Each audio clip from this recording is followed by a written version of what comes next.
just so I can set my audio levels and so I can get it on file, is just to have you give me your name, first, middle, and last name, and the correct spelling, just so I can get it on tape.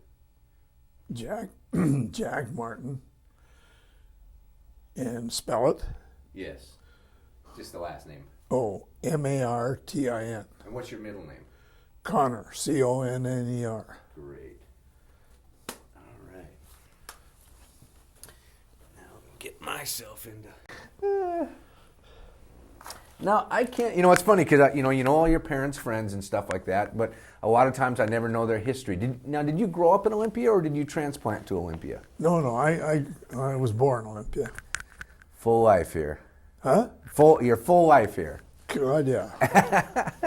So I still like it. Now, how did you get in the service? Did you get in before Pearl Harbor or after? Well, we were seniors in high school, and when we graduated, we went into the service. Was that after Pearl Harbor, or you just chose to go in the service? After Pearl Harbor. I was 1943. So do you remember where you were when you heard about Pearl Harbor? Well, I think I was in bed. So did you choose the branch of service you went into, or were you... No. We went in, and I had... I went to basic training at Camp McQuaid in California on Monterey Bay. Really a nice setting. And from there I went up, got transferred to, when we finished that, I was transferred to San Francisco to Bonita Point, I think was the name of it. And we ran they had it all mined, the whole harbor out to the Falkland Islands, I think it was. And we operated that for a while, and then I made an application to get into the Air Force, and got accepted. You know, I got good marks for bombardier and pilot and navigator, and went to Shepherd Field, and there I ran into Dale Hume, and but that was, you know, about the end of the joyride. That was when they were kicking all the kids out of ASTP, and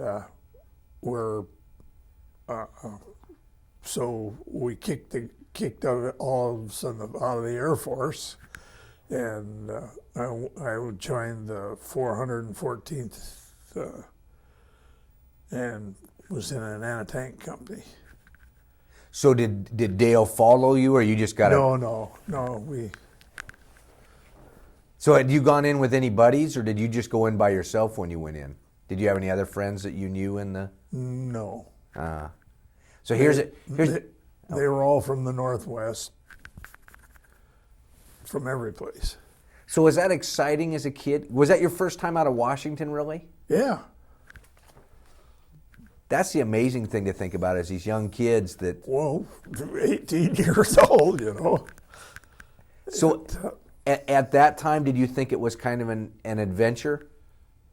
I mean, this is before you got into actually seeing... Well, no, I'd been in the Coast Guard Reserve, and we were out looking for Japanese subs in the bay. Yeah, you know, they tried to get everybody involved, and Mark Adams and I was in a boat with Mark Adams, a little 18-foot with Star motor in it, putting up and down the bay. But so we were kind of acclimated to, going into service. So when you say the Bay, just so I can make sure, you mean the Puget Sound? Puget Sound, yeah. From Olympia to Boston Harbor. Looking for submarines. Kind of crazy. And I assume, though, I mean, even though we kind of laugh at it now, that for you at the time it was very serious to be out. Or well, you get out of, you could be late to school the next day because you're out all night. Out on sub watch. Yeah, sub watch. Huh. So then, when you shipped from the United States, did you go to London or to England? No, we went from when the Air Force transferred me to the 104th was in the desert, and we went from there to Colorado Springs, Colorado, and till for the next 4 months, and then we were then we went out to shipped out of New York and went right straight to Le Havre, and didn't go to England, never set a foot on there, and we started. The first thing we were in a mines platoon, and had to, clear the area where we were going to bivouac. So, God, we dug up more iron, horseshoes and all kinds of stuff. So did you have metal detectors then? Well, they aren't nearly as good as we have today, Were they big, huge units or small? Well, they were about, 24 inches in diameter, and you used a set of earphones, but, they weren't anything great. So pretty much anything metal you found. Yeah. Horseshoes and... Oh, God, everything. Old nails. Now, it's because you did most of your work at night, is that right? Well, yeah, we, the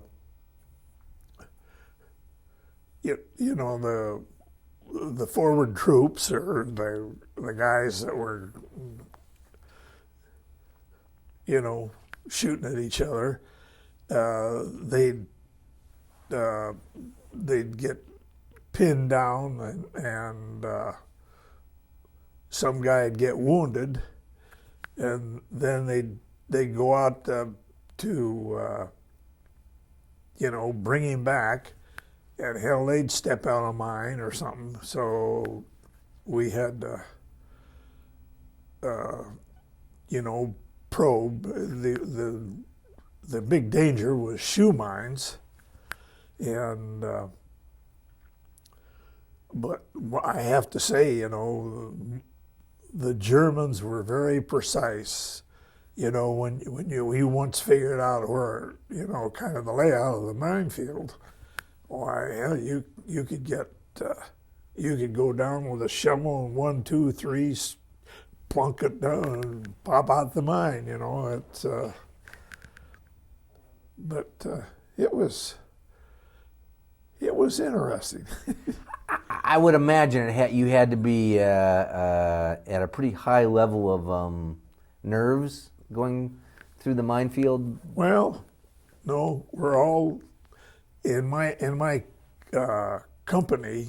The mines platoon didn't lose a man, didn't have any casualties, and they were all flunked or kicked out of ASTP and or Air Force guys, and they're really pretty damn smart. They'd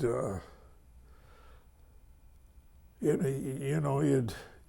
wouldn't have to worry about them screwing up.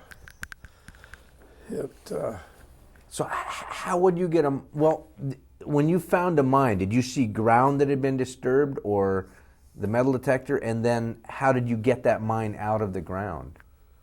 Well, the shoe mines, they didn't put them very deep. And you'd use a wire probe and go along and stick it in. And if you, it only took about 4 pounds to set them off. So God, the guys would go up, don't know what they're doing, using a bayonet and set the thing off and blow their testicles off and blind them. It's, What did they look like when you pulled them out of the ground? Well, the shoe mine is a small mine. It's got a 1/4 pound of TNT in it, and there's the firing mechanism was all plastic except for the firing pin. So it's really hard to pick up on with the mine detectors that we had available to us.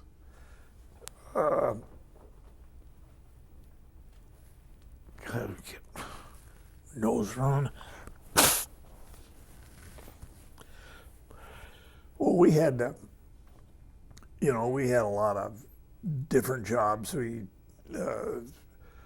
had to go out, work for grave registration, and there'd be bodies out there, and they'd booby trap the bodies.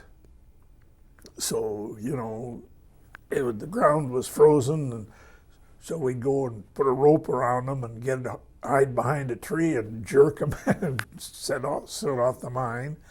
And they booby trap down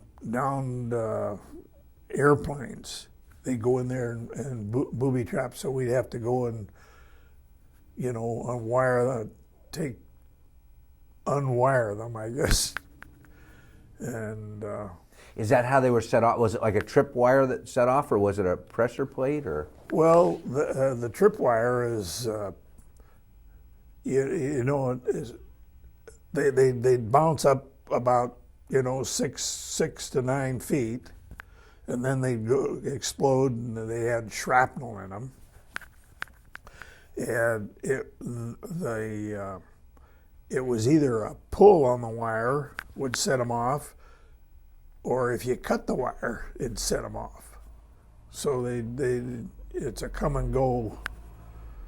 So how did you then, if you found one, what would you do to did you cover them and detonate them, or did you? Well, most of the time with the frozen bodies, we'd detonate them, and but I think you got just really careful. You'd have to get the pin back in the neutralize them. So it's kind of like a grenade then. If you slide the pin back in, it now keeps them locked, so you can then. Right, oh, yeah. Okay. Man, what was it like? Because when you describe the bodies that were booby trapped, did you disassociate and not kind of see them as a human being at that point? I mean, was that hard the first time that you had? Well, I was in Holland, the first dead soldiers I saw, and that was kind of leery, or eerie, and it's made you feel funny, and then pretty soon, it's just like cordwood. We'd go out and throw them in the back of the truck. It was. Because your mind does get in a different. Oh yeah. Yeah. Yeah. Huh. Had you ever seen a dead body before going to? No. Wow. Huh. You had, I mean,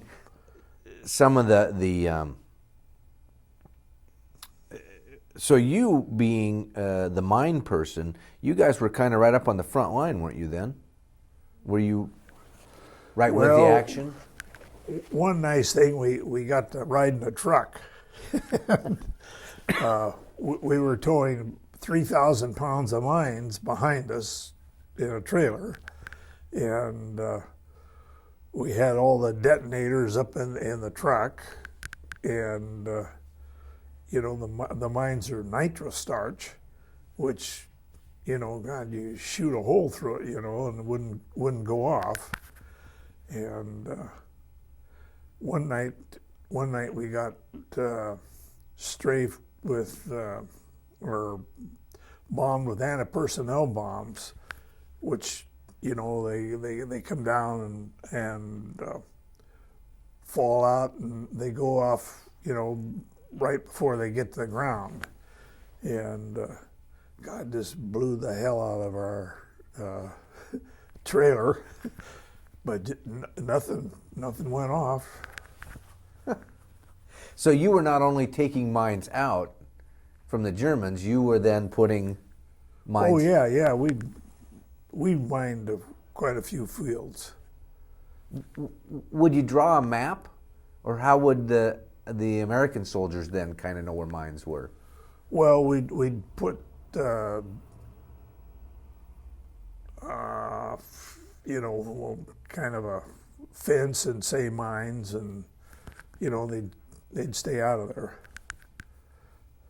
Were our mines better than the German mines, or were the German mines? No, German mines they had some pretty sophisticated mines. They had one that you couldn't pick up with a mine detector at all. It was all plastic, and had a plastic detonator, and they were kind of difficult, but the fact that they were so precise in putting them out, why, you know, you could still just go, you know, 6 paces and put the shovel in, and out comes a mine. So that was the Germans' downfall then, mine-wise, is they were too precise. I mean, because like you said, you figured out where A is, and then. Oh, they were really.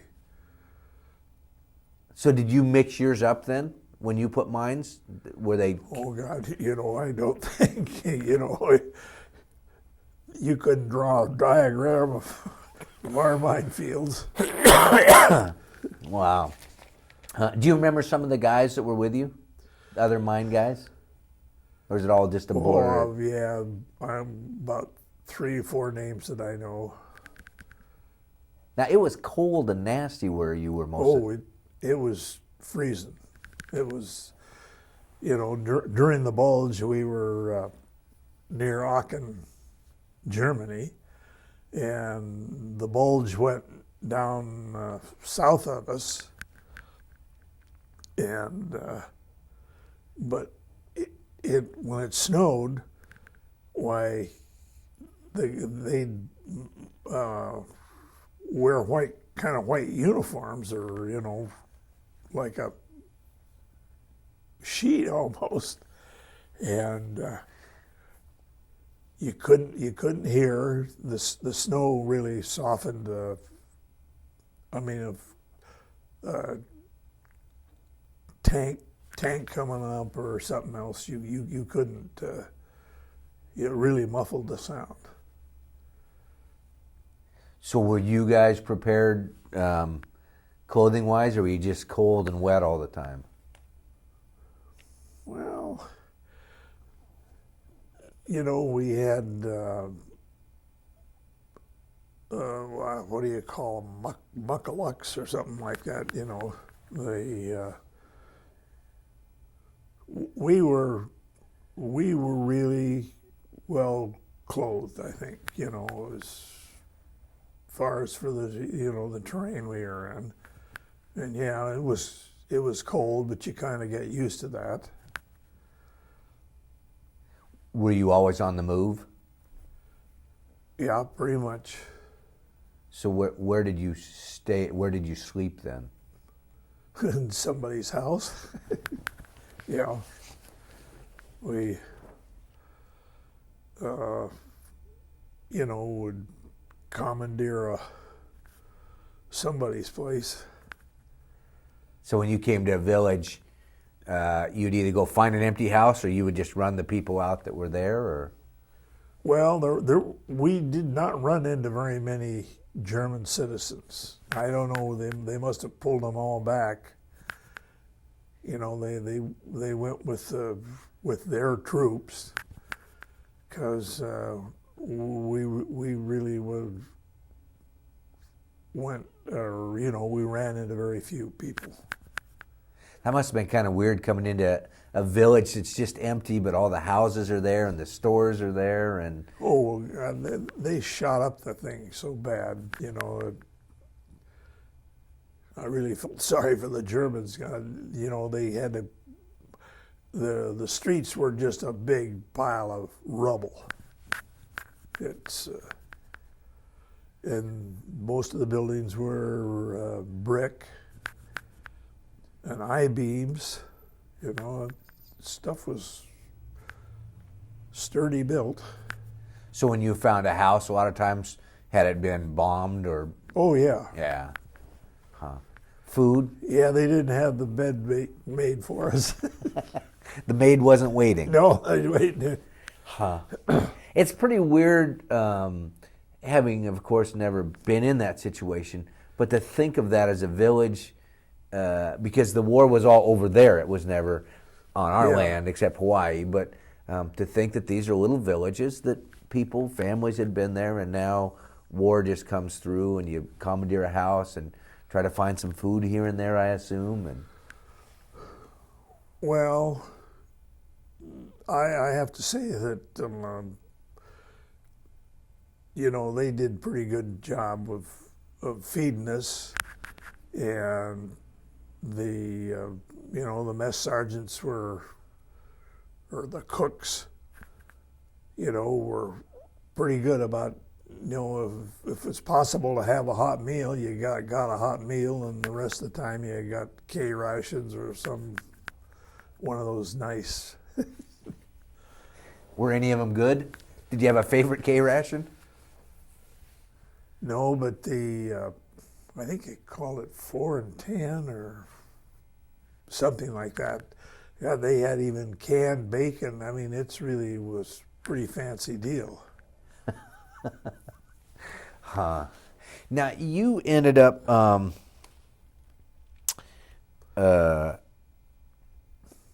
to Nordhausen, is that right? Yeah. Do you remember getting there? Yeah.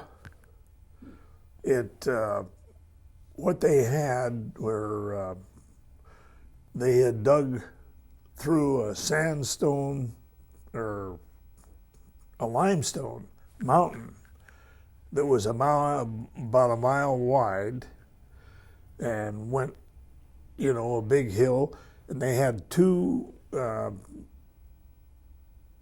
the tunnels were about 100 yards apart, and in between, all the way for this whole mile, they had carved out, an additional tunnel between the two, and they were building V2 in there. They had Messerschmitt. I guess they were Messerschmitt, the engine for the fighter plane. They were making those there. And they had a complete hospital in this, it was a big complex. You could have bombed it all night and never, gotten it. And they were in the process of putting a third tunnel through there. They had it about half done. And railroad tracks on both both of the main tunnels. So, they do use those goofy little or narrow track. The little narrow train, the smaller. Narrow track train. Yeah. From the outside, when you came on it, could you tell that this was there, or was it pretty well hidden within this mountain structure? Well, it was hidden with the mountain structure and big, heavy, I don't know, plank doors, really, to ward off any explosion that took place there. And most of the workers there were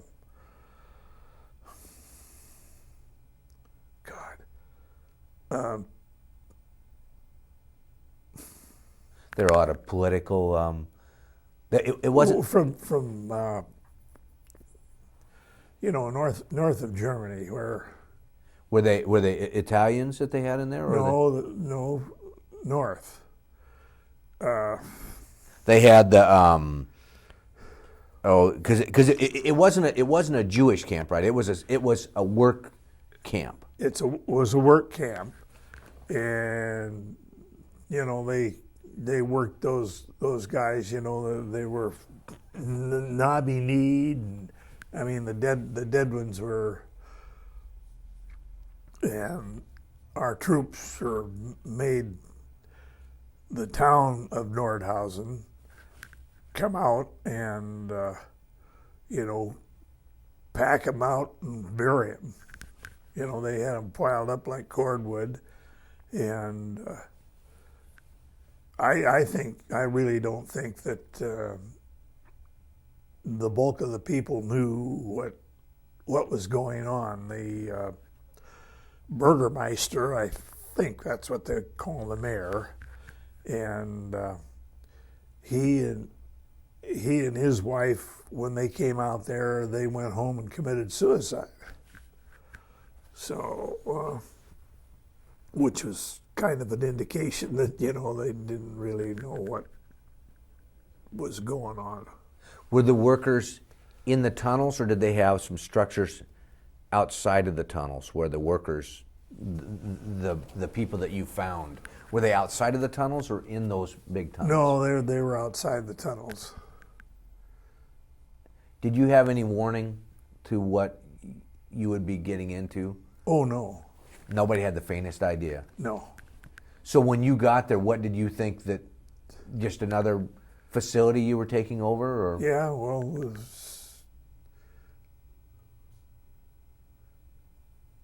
we were kind of, more interested in the V2 bombs, or, having located that was good. And they had, the security on each tunnel. The Germans were all gone, but well, the war. I think the war ended about then, and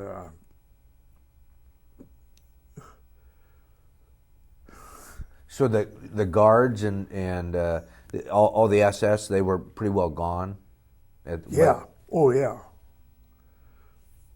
And the people that were the Poles were Polish, mostly Polish people were working that area, and there were some children, and the children looked, although they were dead, they looked reasonably well nourished, and so the adults must have, given them the rations. And I hear that at times you would look and see bodies, and then realize that somebody was alive within these group of bodies. Is that? Did you ever have that experience where you look and you thought? No, they were all dead. What? How did that affect you coming in to see that? Was that different than war? Than what you'd seen? I don't think so. We had seen so many dead bodies, and you know, it was just another batch. Do you remember if there was a smell to the camp? I've heard some people talk about. Yeah, I don't remember. Do you remember how long you were there? I mean, was it a couple of days or? Oh no, we were there probably 2 weeks. And what were you supposed to be doing? Just securing this site or cleaning it up, or do you remember what you? Well, you know, we searched for mines, and you know, they were big on booby trapping everything, and you know, kind of secure the place. Had they done a pretty good job of booby trapping it, or did they leave too fast? Well, I think they moved too fast.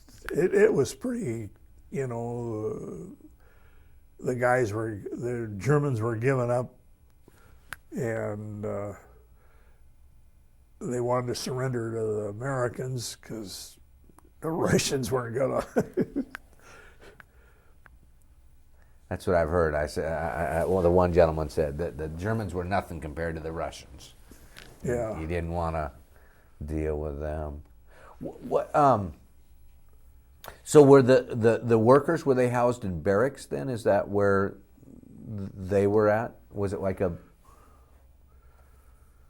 Well, you know, I really didn't see any place where they were housed.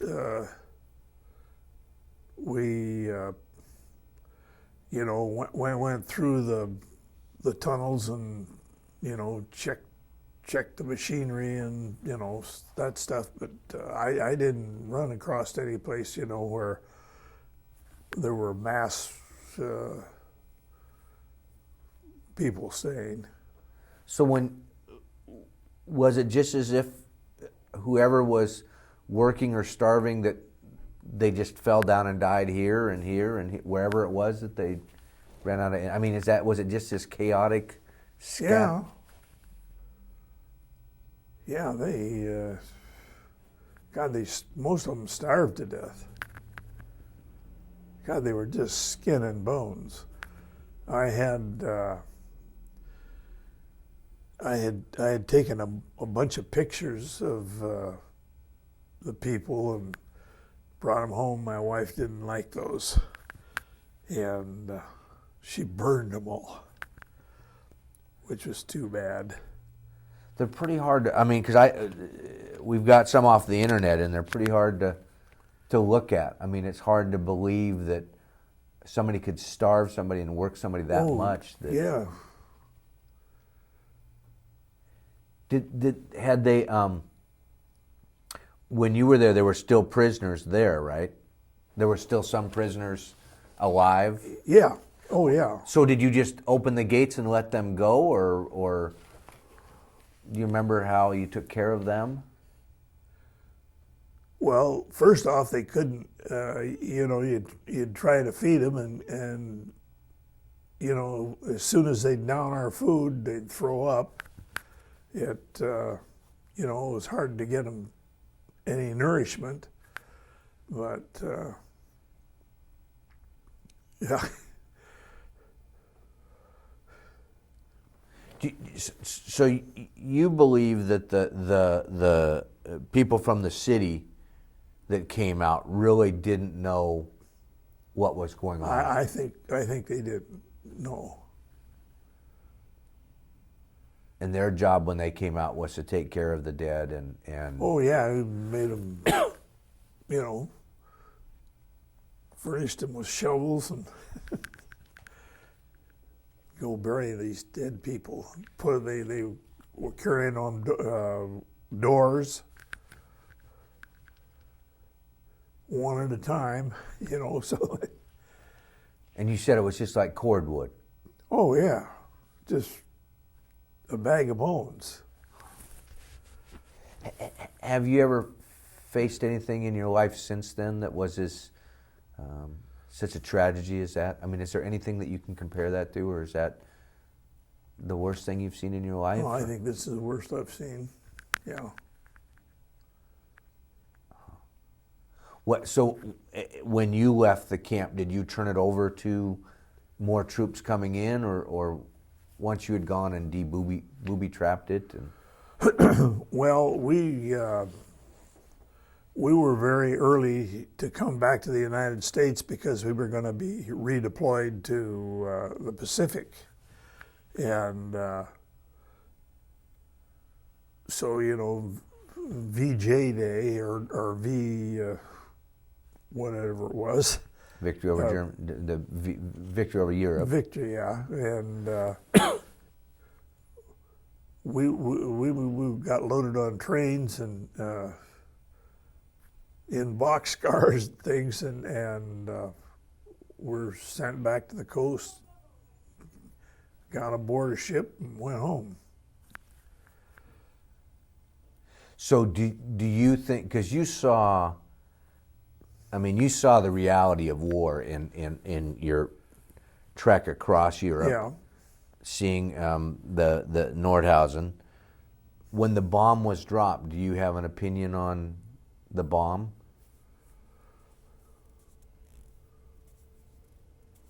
Well, I think it shortened the war a lot, and yeah, I was glad. That meant I didn't have to go to the South Pacific, because Jesus, they were, you know, that was a terrible place. Those guys had to fight. From what you heard, do you think it was worse than what you were facing in Europe? Oh yeah. The guys we were shooting at wanted to live, and we just, you know, it was one of the saddest things that I saw there was a guy that had, you know, had part of his guts blown away, and he ultimately died, but he had his picture of his wife and a kid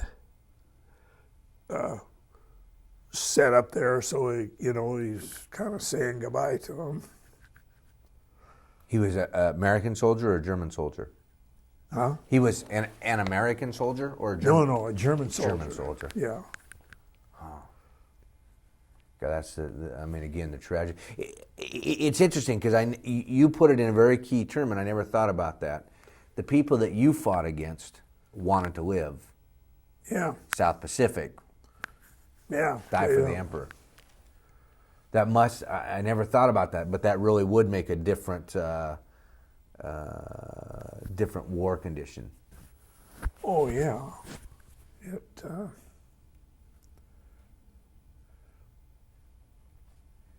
Did you take any German prisoners?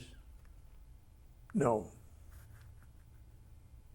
How close were you to when you were fighting? Were the Germans? Was it a close distance? Well, when you got into the towns, you know, going from building to building, and really the German kids, you know, they were dangerous. They'd come down and, you know, they'd run in and get one of the officers and say, "You've got to hit, you know, an injured person up here." So he'd run in there and he'd more and get around the building, and wham, he'd gone. Shot by an adult German or the kids, or No, adult German. So they used the kids as bait. Yeah. Yeah. Bait. Did they booby trap the towns too? Oh, I don't think so. They spent more time booby trapping their own dead and our injured, and Even the injured, they would booby trap. oh yeah, a guy'd get up there and he'd still be moaning, and they'd send somebody up to drag him up, bring him back, and wham. Wow. That's pretty vicious. Hard enough that somebody's wounded in the condition they are, but then to booby trap them so that when whoever came up to get them. Yeah. You got two guys, two instead of one. Wow. Did it affect your life, do you think, overall? Is it something that you put away, or is it something that affected you and changed your life? Well, when I came home, I had my eyes on the ground all the time. I was, still looking for wires because from that standpoint, you're really cautious, or nothing went unseen. And of course, back then, why our eyes were a hell of a lot better than they are today. So it did get set into your subliminal. Yeah. If you'd be out walking through the woods or downtown. Oh yeah. Oh, sure, you'd catch everything. Are there things today that trigger that memory sometimes, where you catch yourself going? No, I don't think so. So it is far enough in the. Yeah. So memories like of Nordhausen and the battlefield and those things, are those things too that you, when you came back, you could put away and say that was a part of war and I'm getting on with my life? Well, yeah, I just didn't think anything about it. Just. You didn't face nightmares or? Oh no. It's interesting because, again, the difference between the South Pacific and Europe, a lot of people from the South Pacific came back and had a dislike for Japanese, wouldn't buy Japanese equipment, but a lot of times from Europe there wasn't that dislike of Germans. Well, as I said earlier, the Germans, they didn't want to die either, and it was very plain to see early the minefields that we took up early were machined. The firing pins were, everything was really nice.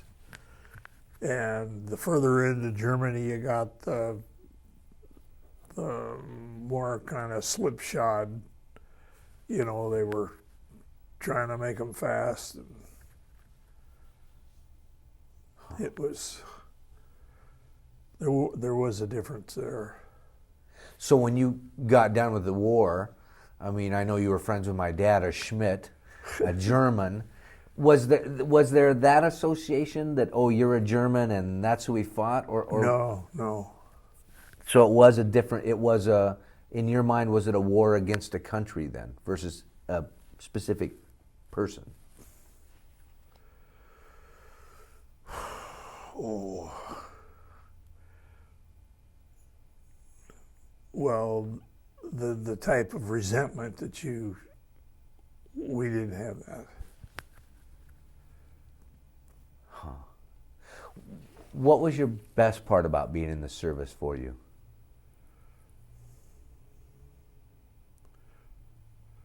Well, I kind of enjoyed it.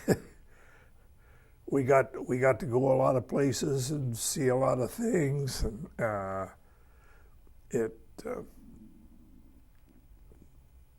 visit parts of the country that that I had never been to, and at the camp in Colorado was 5,000 feet, and you come from the desert, get there, get up to 5,000 feet, and you gotta do running, and God, you're sucking air, sucking wind.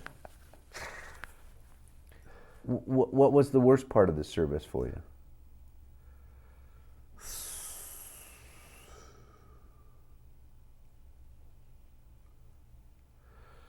Well, I think one thing that happened was kind of unfair.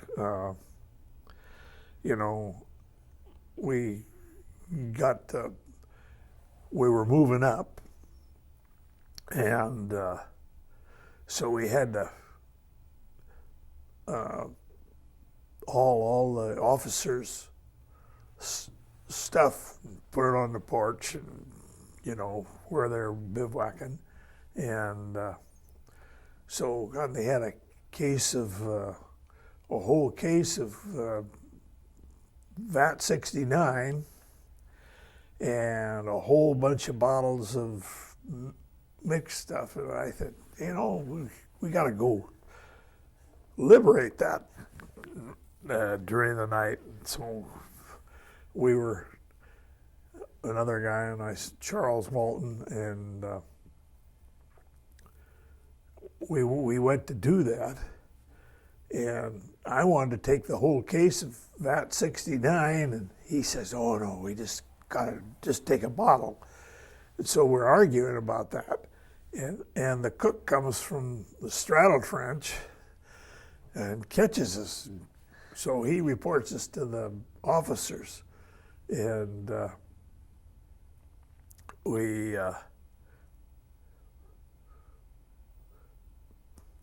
So we got, you got called in, and they transferred me to the company that had, they'd replaced the company 1.5 times.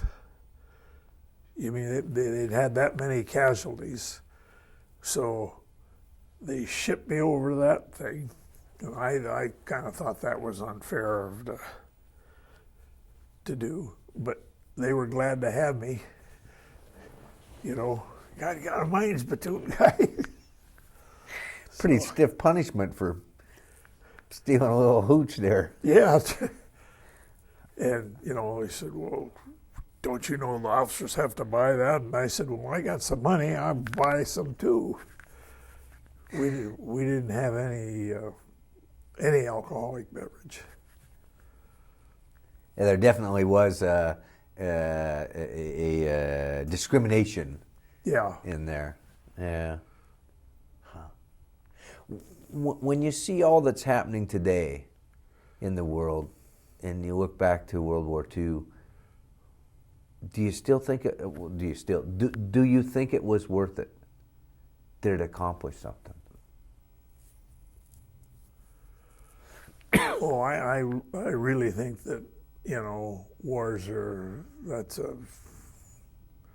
that's a foolish thing to do. It's solving somebody's ego, and I don't think it really accomplishes anything. Thins out the population a little bit, but most of the people are on an ego trip. Did any of your kids have to go in the service? No. So you're like our family; they were just young enough to. Just the right age. Yeah. Too young and too old, I guess. Yep. Huh. Well, we had, what did they call it?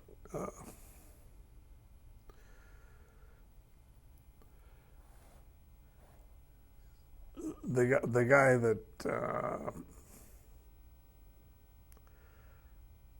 I don't know what that was. We had training in high school. A guy that came around, and he'd been in the service, and they let him out. He's so old. He's 36, and That's I think the hard thing for a lot of kids to understand today is the age of the people that fought World War II. Like you said, 36 was old. yeah. Well, our first sergeant was a real old man. He was 42.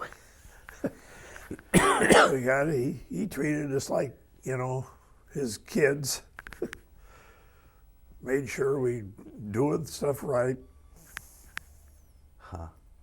Yes, I heard anybody over 30, they got called pops, and Huh? I heard anybody over 30 a lot of times got called pops, and if they're over 40, it was grandpa. Yeah. And that is again a hard thing for them to conceive of how young you guys were, because you grew up in the service basically. Yeah. So, well, thank you very much. That wasn't too bad, was it? No. God, I know it's tough to, as I said, for me, it's hard to remember last week, and now we're talking about stuff 60 years ago that, to recall. And again, I assume some of it you probably want to forget, and, not the best. Again, it's an interesting thing because there was a lot of good that came out of it. Like you said, here's a young kid. You got to see Europe, not in the best condition, but you got to see the world. yeah. Learn how to deal with different people from different parts of even our country, and probably learn some discipline. Oh yeah, there was that. I think the kids today would have a little difficulty adjusting to that. The yes sir, no sir, how high do you want me Yeah. to jump, and is that where you learned your furniture business? Did you learn that in the service, or was that something you learned totally separate from being in the business? No, there wasn't anything with.